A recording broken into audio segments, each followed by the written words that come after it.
It's a potent reminder of the turbulent energy that lies not so very far beneath our feet.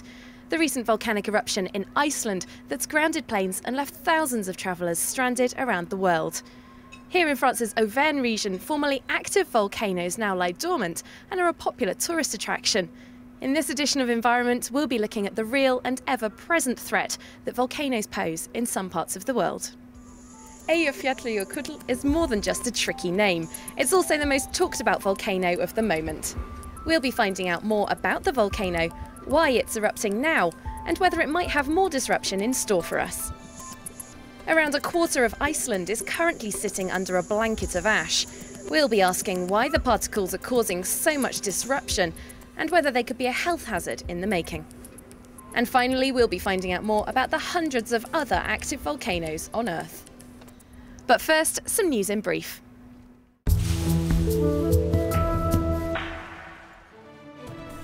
In Europe, wind farms are leading the way for green energy, with more being built last year than any other kind of power plant. 9% of Europe's power now comes from renewable sources. And a new site is joining the New York skyline, beehives. After being banned for over a decade, the city's just reauthorized them. Ecologists are celebrating the decision as good news for biodiversity. These lava deposits you see behind me were formed around 30,000 years ago, having been spewed out of the Earth at a temperature of around 1200 degrees Celsius. In Iceland, however, it's well known that it's ash, not lava, that's causing the biggest problems. The volcano has a history of long and explosive eruptions, the most recent lasting well over a year. Many are now asking whether this new phase could in fact be the start of something much more dramatic.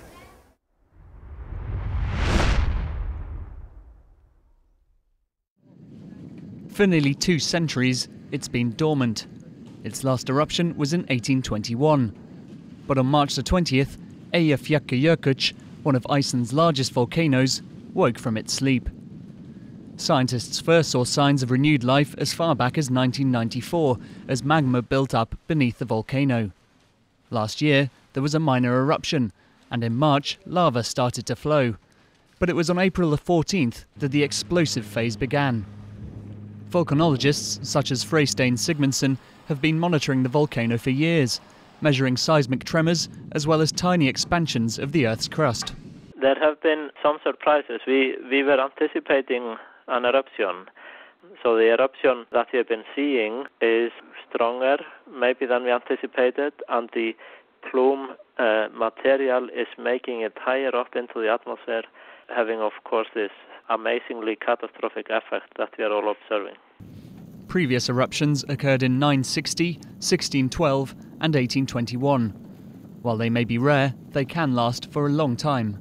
If you look at the last eruption, it lasted more than a year, but the style of the eruption varied. It was explosive during some periods and quiet during other periods. Iceland sits directly on the mid-Atlantic rift, a fault line in the Earth's crust. Dozens of volcanoes lie along it in varying states of activity. What's concerning many is the link between Eyjafjallajökull and its larger neighbour Katla. Each time the smaller volcano has erupted, its big cousin has also been set off. While there are no signs yet of any activity at Katla, Iceland's president has warned that the international community should be considering when, not if, the next disruptive eruption will take place. Bubbling mud pools, vents and geysers, some of the features that can be left behind after a volcanic eruption. No real ones have been seen here in the Auvergne for around 5,000 years, but in Iceland there are plenty. They're working as the planet's cooling system, but they're also delivering mineral deposits to the surface, which many fear could act as a danger to the environment and to public health.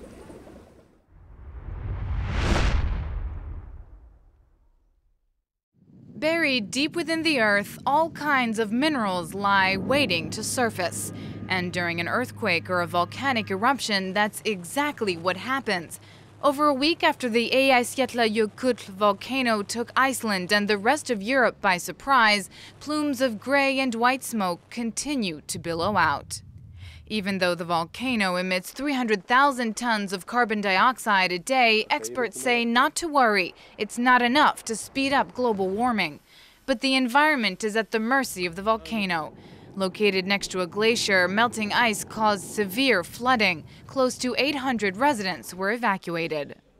Some farmers stayed back, hoping to save their animals covered in ash. Everywhere, it's several centimeters thick. The ash cloud will obviously fall back down to Earth eventually under gravity. It is actually a pollutant of agricultural land. According to the World Health Organization, that ash is not dangerous as long as it stays in the atmosphere between 5,000 and 8,000 meters high. But if the particles are smaller than 10 microns when they fall, they can cause lung inflammation when they're breathed in. People with asthma, infants, and senior citizens are the most vulnerable. What we see in the short term is more asthma attacks, cardiovascular disease, emergency room visits and hospital stays. No matter how small, breathing in glass particles and pulverized rock is never a good idea. The deadly nature of volcanoes is well known. This flattened car, a reminder of when Mount St. Helens in the United States spectacularly erupted in May 1980, leaving 50 people dead. Since then, 31,000 people have been killed by volcanic eruptions, and currently 1 in 10 of the world's population is living with the same risk.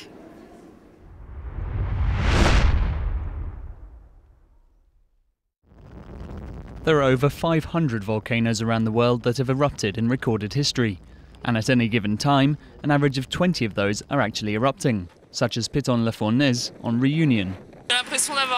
To see the insides of the Earth is truly magical. It's terrifying as well, but it's great to have seen it. For this tourist, it's been a gripping show, but most volcanic activity occurs out of sight, underwater. The majority of volcanoes are found along the fault lines between the Earth's tectonic plates. Iceland lies along the line dividing the Eurasian and North American plates. As these pull apart, volcanoes are formed. Iceland is basically a paradise for volcanologists. I don't think anyone is capable of saying exactly how many volcanoes there are. There are 500 million people across the world who live in the shadow of potential volcanic activity.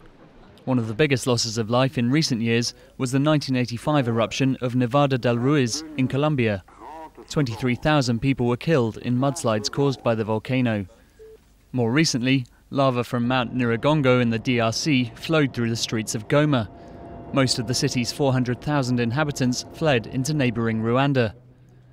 The difficulty for scientists is that it's impossible to predict exactly when a volcano will erupt, and governments are unwilling to evacuate whole cities until they can be certain an eruption will take place. But humanitarian disasters are only one of the risks posed by volcanoes. The 1991 eruption of Mount Pinatubo in the Philippines caused global temperatures to fall by around half a degree, while Iceland's biggest volcanic event in 1783 caused poor harvests in Europe, which some historians claim were contributing factors to the French Revolution. Today, all eyes are on the Eyjafjallajökull volcano in Iceland. The huge disruption that it's caused across Europe reminds us of the massive forces at work beneath our feet.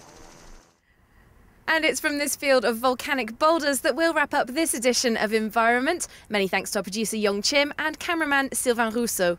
Thanks for watching. See you next week.